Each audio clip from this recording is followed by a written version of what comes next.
Lactose इन्टोलरेन्स जुन छ नि अहिले बच्चाहरूमा चाहिँ बढी मात्रामा देखिरहेको छ। यो भन्दा पहिला त हामीले चाहिँ त्यति ज्ञान नभएको कारणले गर्दा त्यति थाहा नहोला, पछि पहिला पनि हुन्थ्यो। त्यो ल्याक्टोज इन्टोलरेन्स किन हुन्छ? ल्याक्टोज इन्टोलरेन्स जब हामी आमाहरूमा आमाको दुधहरूमा पनि ल्याक्टोज पाउँछ र सँगसँगै जुन हाम्रो यो प्याकेट भएको फर्मुला दुध मिल्कहरू हुन्छ त्यसमा पनि ल्याक्टोजहरूको मात्रा हुन्छ। बच्चाहरू कहिलेकाहीँ केही कारणले गर्दा, जस्तै यसका ल्याक्टोज इन्टोलरेन्सका दुईटा कारण हुन सक्छ, प्राइमरी र सेकेन्डरी।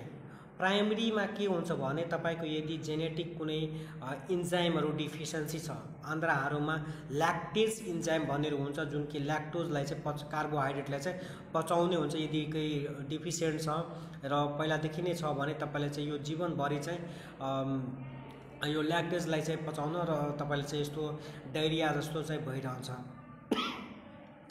अर्को छ सेकेन्डरी कज, यो जुन टेम्पोररी सर्ट टाइमको लागि चाहिँ ल्याक्टोज इन्टोलरेन्स हुन्छ।